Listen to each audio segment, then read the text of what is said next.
Ya, terima kasih Anda masih bersama kami. Bagi Anda yang baru saja bergabung, kami hadirkan kembali 3 berita utama hari ini.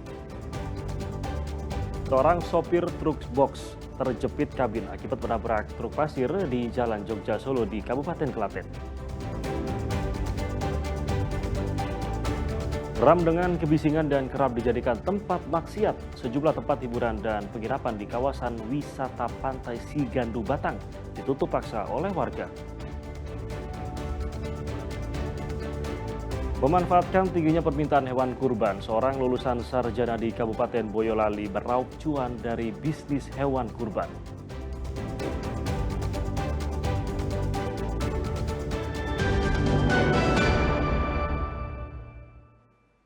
Ya, ada sarjana muda di Boyolali memilih jadi peternak sapi dan sukses mendulang cuan jelang Lebaran Kurban. Ia memanfaatkan kekuatan media sosial untuk memasarkan hewan kurban. Tanpa risih maupun canggung, Wanda, warga desa Berajalan Kabupaten Boyolali, sehari-hari mengurus langsung puluhan ekor sapi. Mulai dari memberi pakan, membersihkan sisa rumput kering sampai memandikan sapi, semua dikerjakan tanpa ragu. Sarjana muda lulusan agribisnis ini terjun meneruskan usaha ternak sapi milik orang tuanya selama 4 tahun terakhir. Berbekal ilmu selama duduk di bangku kuliah dan memanfaatkan media sosial, ia sukses menggait calon pembeli. Terbukti, 2 pekan jelang Hari Raya Kurban, pesanan sapi sudah mencapai 350 ekor. Karena rezekinya emang dari sini gitu. Saya sekolah bisa lulus sarjana juga dari sapi, jadi saya nggak perlu gengsi seperti itu. Sapi yang paling laris adalah sapi Madura. Dagingnya berwarna merah, lebih kesat dan lemak sapi lebih sedikit. Karena sudah dari saya korban pertama dulu itu sudah sapi merah. Terus menurut dari rekan-rekan juga milihnya sapi merah karena dagingnya itu keset. Beda sama sapi yang putih atau lokal itu. Tahun ini beli berapa? Saya beli 3. Wanda memberikan layanan penitipan dan perawatan sapi yang sudah dibeli oleh pemesan hingga mendekati Hari Raya Kurban. Yulianto melaporkan dari Boyolali. Ya, sementara itu para peternak di Desa Gogik, Kabupaten Semarang meningkatkan perawatan hewan kurban agar tidak terjangkit penyakit kuku dan mulut. Selain menjaga kebersihan kandang dan makanan, para peternak juga memberikan asupan jamu untuk ternak piaraan.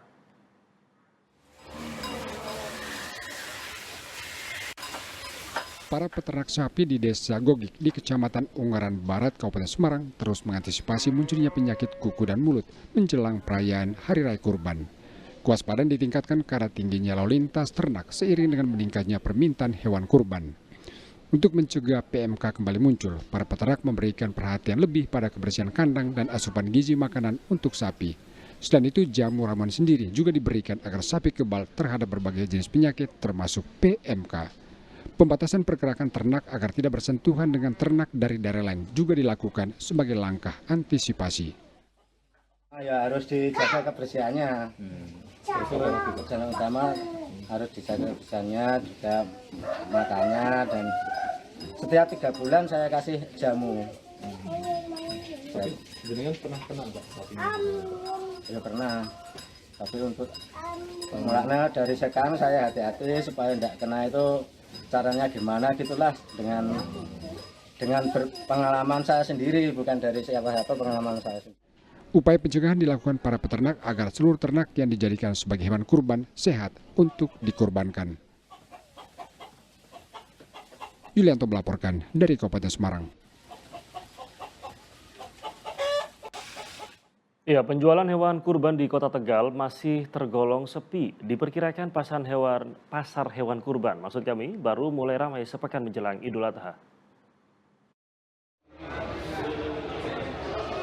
2 pekan menjelang Idul Adha, transaksi hewan kurban di Pasar Hewan Langon, Kota Tegal masih tergolong sepi. Nyaris tidak terlihat warga yang datang membeli hewan kurban. Proses transaksi hanya terjadi antar pedagang hewan. Salah satu pedagang asal Brebes mengaku penjualan hewan kurban tahun ini terutama kambing masih sangat lesu.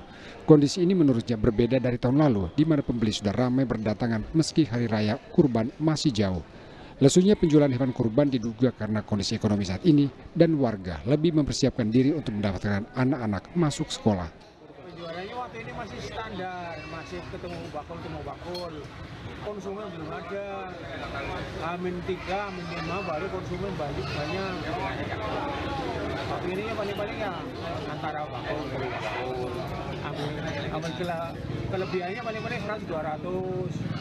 Tapi kalau konsumen nanti udah mendekat kan paling enggak kan 500, sehingga ada 1 juta. Pedagang saat ini masih menunggu sehingga tidak berani menyetok hewan kurban dalam jumlah banyak. Harga hewan kurban juga tidak dinaikkan terlalu tinggi. Harga kambing misalnya berkisar antara 2 hingga 2,4 juta rupiah per ekor. Sugiartono melaporkan dari Kota Tegal. Ya, seorang pencuri motor asal Tangerang, Banten dibekuk jajaran Polres Batang. Aksi pelaku menggemparkan warga Batang karena dalam semalam bisa menggasak 7 motor dengan sasaran motor yang diparkir di masjid atau musala.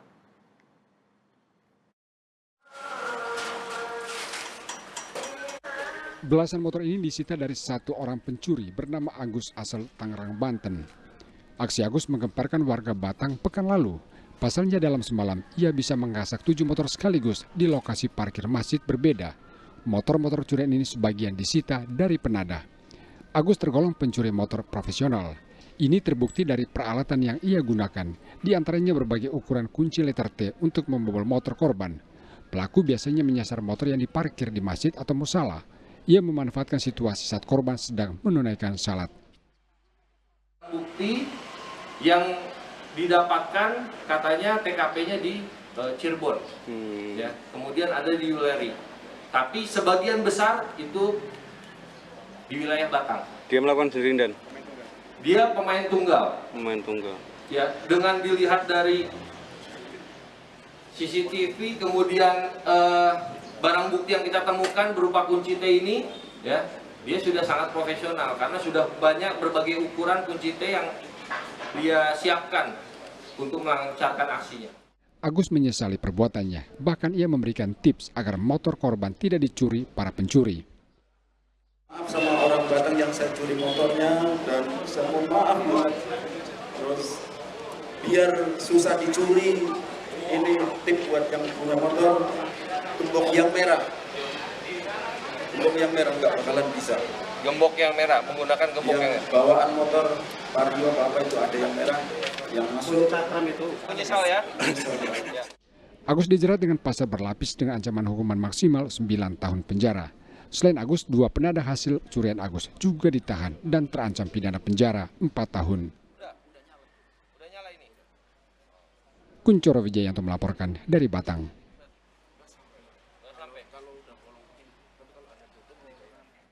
Ya, sementara itu pengemudi ojek daring di Kota Semarang menyuarakan aspirasinya di depan kantor Gubernur Jawa Tengah. Mereka meminta agar aplikator perusahaan ojol dan pemerintah menurunkan besaran potongan aplikasi serta penerbitan Undang-Undang Transportasi Online.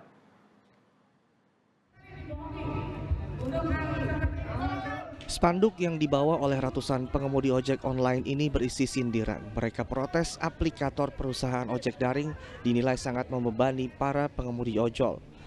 Mereka menyuarakan keresahannya di depan kantor Gubernur Jawa Tengah. Besaran dan banyaknya potongan dari aplikator dinilai sangat mencekik pengemudi ojol.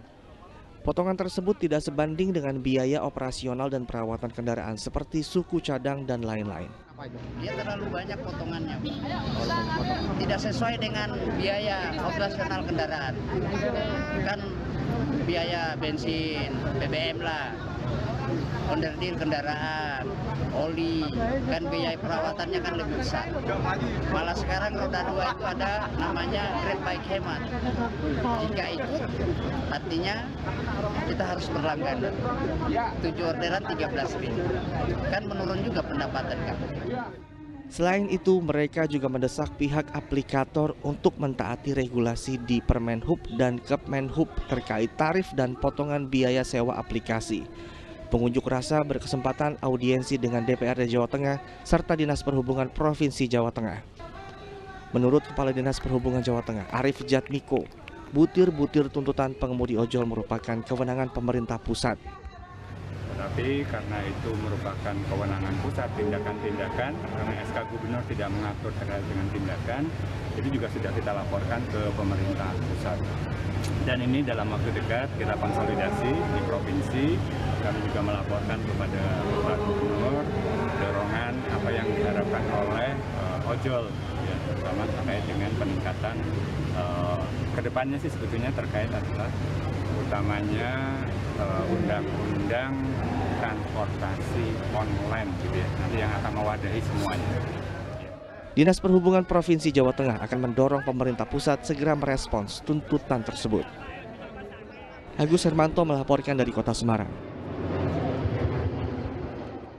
Iya, selanjutnya kue pukis jika diolah dengan kreativitas dapat menarik minat pembeli. Contohnya pukis buatan warga Badran Solo. Karena dibuat dengan varian topping dengan berbagai macam rasa, kudapan tradisional tersebut diburu pelanggan untuk dijadikan buah tangan.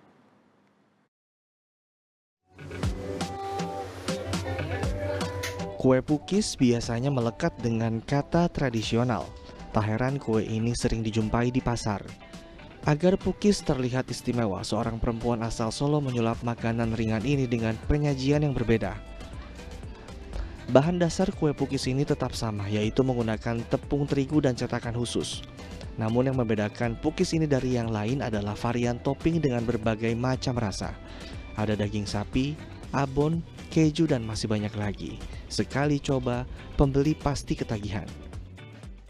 Kemarin itu ada rekanan kita itu membawain kayak gini, terus kan rasanya kan enak gitu, jadi mau nyoba sendiri. Itu rasanya juga khas banget, beda dari pukis-pukis yang kalau di di pinggir-pinggir itu kan cuman rasanya kan biasanya coklat, keju lah. Kalau yang ini variasinya tuh banyak.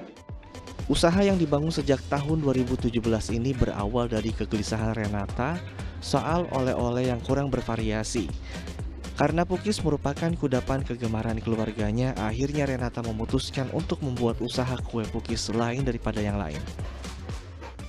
Keresahan sepupu saya yang kalau ke Solo itu kok oleh-olehnya cuma itu saja.